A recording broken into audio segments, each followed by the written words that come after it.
Hey gamers, a conversation came up in my board game group this past week, and I wanted to float it to y'all. In games like Yato, and games like Twilight Imperium, and there's a few other games too. One game I have, I can't see it on here. Mercator. Mercator has this too. A win-it-all scenario. What I mean is, the old version of Yato and the old version of Twilight Imperium used to have a card that if you completed it, you won. It was kill the Shogun in Yato. It was several different objectives in Twilight Imperium, and in Mercator it is Peace of Westphalia. If you can do that, the game ends. You automatically win. Do you like those scenarios? I love them. I love them. But in the new versions of Yato and Twilight Imperium, for example, they took those out. Kill the Shogun is in there, and it's worth a lot of points, but you don't win the game. And I get it, because some people are like, hey, all my strategy matters nothing if some doofus comes and kills the Shogun or does this random event in Twilight Imperium and wins. That doesn't seem fair, right? He only has 3 points. You have 9. You're on the cusp of winning, but because he completed that, he won. Seems unfair. I get that. Peace of Westphalia. Oh, wait, I have way more. And by the way, if you're going for the Peace of Westphalia and Mercator, you are not going to score any points, hardly any points. You're going to be last place in points.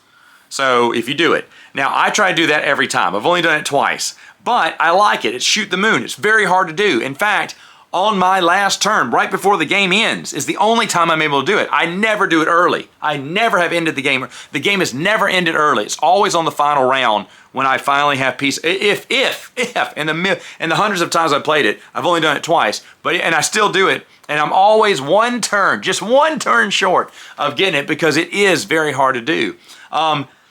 Killing the Shogun in Yato, very hard to do. It is very hard to do. You have to have basically everything and have people set out in very strategic locations to even pull it off. It's super hard. And in Twilight Imperium, the game has gone into the 10th round at the 3rd edition and no one's won the game yet? Well, then that'll end the game a lot faster. I'm fine with all these scenarios because they're hard objectives. It's hard my hats. If I remember, we never in our 3rd edition games. It may have gone to round 10 once. Usually, it ended around round 8 or 9 in our 3rd edition games. Now it ends on round 6 because it's so easy to complete goals now. But if it was ever to go to 10, I figured if someone could do that last one, then shame on all of us for not being able to close the game out before then.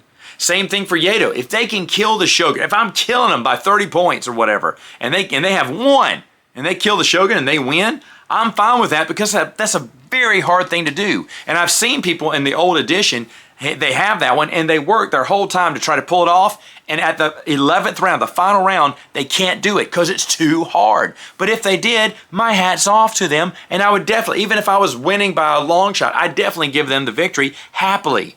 But it seems like every time I see a reprint of those games, they get rid of that win-it-all scenario, And I get it. I mean, I get some of the anger because I did all this strategy and the person in last place lucked out.